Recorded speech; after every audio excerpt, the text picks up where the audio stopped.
Assalamualaikum warahmatullahi wabarakatuh. Saya Muhammad Ilham Pratama dengan NPM 24010510059 dari D3 Perpajakan. Kali ini akan menjelaskan tentang kode etik profesi audit. Jadi, kode etik auditor intern pemerintah Indonesia merupakan seperangkat norma atau aturan perilaku yang mengatur bagaimana auditor ini berinteraksi sama organisasi, sesama auditor, serta masyarakat. Jadi kode etik ini tuh bertujuan buat ngejaga profesionalisme, integritas, juga kepercayaan publik terhadap lembaga pengawasan pemerintah. Nah, dasar hukumnya dari kode etik ini diantara lain adalah Peraturan Pemerintah Nomor 42 Tahun 2004 tentang Pembinaan Jiwa Korps dan Kode Etik Pegawai Negeri Sipil, serta Peraturan Pemerintah Nomor 60 Tahun 2008 tentang Sistem Pengendalian Intern Pemerintah atau SPIP. Melalui peraturan tersebut, auditor intern pemerintah ini diwajibin nih buat ngejalanin tugas pengawasan dengan memenuhi standar etika yang telah ditetapkan. Tujuan utama dari kode etik ini yaitu untuk menciptakan budaya kerja yang etis di lingkungan pengawasan intern pemerintah. Selain itu, kode etik ini juga punya tujuan nih, yaitu ningkatin kredibilitas lembaga pengawasan serta memastikan bahwa setiap laporan audit disusun secara objektif, transparan, dan akuntabel, sehingga dapat dipertanggungjawabkan kepada masyarakat dan negara. Nah, dalam ngejalanin tugasnya, auditor juga harus memegang beberapa prinsip etika utama nih. Prinsip yang pertama yaitu integritas.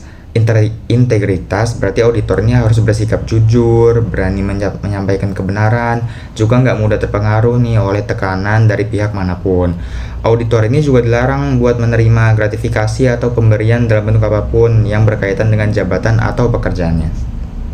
Apabila dalam keadaan tertentu auditor ini menerima gratifikasi yang nggak dapat dihindari, maka auditor ini pasti wajib melaporkan kepada Komisi Pemberantasan Korupsi atau KPK paling lambat 7 hari kerja setelah gratifikasi tersebut diterima. Aturan ini tuh dibuat buat ngecegah praktik korupsi, kolusi, juga nepotisme yang dapat merusak kepercayaan masyarakat terhadap institusi pemerintah. Prinsip yang berikutnya yaitu objektivitas. Prinsip yang kedua atau berikutnya itu adalah objektivitas. Objektivitas mengharuskan auditor ini ngasih penilaian yang netral, juga nggak memihak.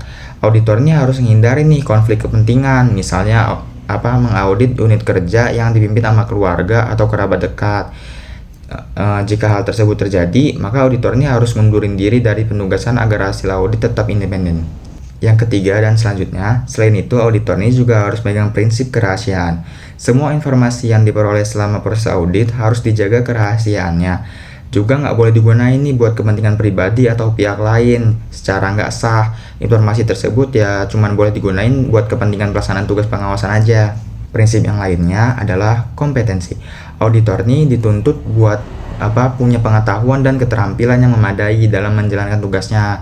Oleh karena itu, auditornya harus ningkatin terus kemampuannya melalui pendidikan, pelatihan, serta sertifikasi profesional agar mampu menghadapi berbagai permasalahan yang kompleks di bidang pengawasan pemerintah. Apabila terjadi pelanggaran terhadap kode etik, maka akan dilakukan pemeriksaan oleh Majelis Kode Etik yang dibentuk secara sementara. Majelis ini biasanya terdiri dari minimal 5 orang anggota dengan jumlah ganjil. Anggota majelis harus memiliki jabatan yang setara atau lebih tinggi dari auditor yang sedang diperiksa. Keputusan Majelis Kode Etik ini diambil melalui musyawarah mufakat dan bersifat final. Jika terbukti melanggar kode etik, auditor ini dapat dikenakan berbagai jenis sanksi nih. Sanksi tersebut dapat berupa teguran tertulis, pemberhentian dari tim pengawasan, hingga pembatasan penugasan dalam jangka waktu tertentu, tergantung pada tingkat pelanggaran apa yang dia lakukan. Selain aturan dari IP, prinsip etika profesi juga ditegaskan nih oleh Ikatan Akuntan Indonesia atau IAI yang menetapkan 8 prinsip etika profesi akuntan. Prinsip-prinsip tersebut menekankan bahwa tanggung jawab profesi dan kepentingan umum harus selalu diutamakan dibandingkan kepentingan pribadi maupun kelompok. Nah, sebagai kesimpulan, kode etik auditor intern pemerintah memiliki peran yang sangat penting nih dalam menjaga integritas dan profesionalisme auditor. Dengan mematuhi kode etik tersebut, auditor ini dapat menjalani tugas pengawasan secara objektif, transparan, juga bertanggung jawab, sehingga dapat meningkatkan kepercayaan masyarakat terhadap pengelolaan keuangan dan tata kelola dalam pemerintah. Sekian penjelasan saya mengenai kode etik profesi audit. Terima kasih atas perhatiannya. Wassalamualaikum warahmatullahi wabarakatuh.